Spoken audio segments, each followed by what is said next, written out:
Dame Pluie vient d'arroser la route qui va du carrefour Hawaï sur la nationale numéro 10 à Soa, en passant par Essé. Ça circule difficilement, plus de 3 ans après le lancement des travaux. C'est que l'entreprise nigériane Atidolf a démontré son incapacité à bitumer cette route, au point où le ministre des Travaux publics n'a eu d'autre choix que de résilier le contrat le 8 octobre 2019. À cette date, le tableau n'affichait alors que 21% de taux d'exécution, ce qui a rallongé les souffrances des populations qui espéraient pour 2019 la fin de leur calvaire. Vous ne pouvez pas imaginer quelles souffrances on a déjà endurées.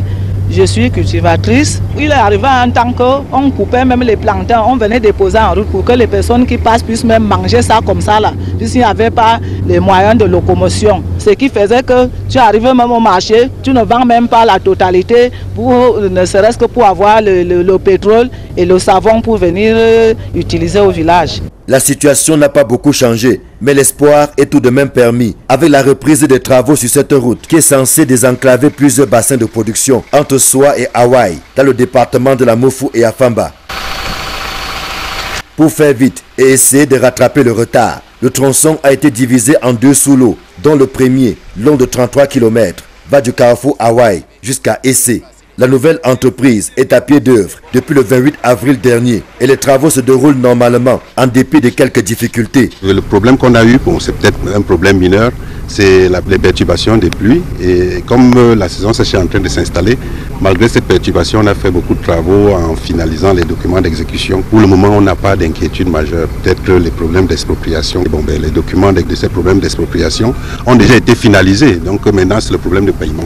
Quant au deuxième sous-lot, il couvre 49 km entre Essé et Soa. Les travaux ont commencé sur ce tronçon le 14 avril de cette année et nous sommes ici présentement au PK 18 plus 500 où nous sommes en train de réaliser les travaux de terrassement.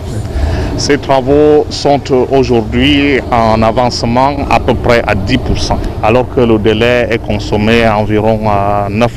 La mobilisation des engins et des ouvriers donne le ton de la reprise des travaux sur ce tronçon qui va d'Essé à Soa, des travaux qui se déroulent pas sans quelques difficultés, des difficultés qui n'empêchent pas l'entreprise d'avancer, c'est le temps que les travaux accusent un énorme retard. Vous-même, vous avez aussi constaté aujourd'hui qu'avec la pluie du matin, l'activité n'est pas à son top. On a aussi quelques problèmes des expropriations qui ne sont pas encore aboutis. Nous attendons toujours alors qu'il y a certains bâtiments et les tombes qui sont encore dans l'emprise des travaux.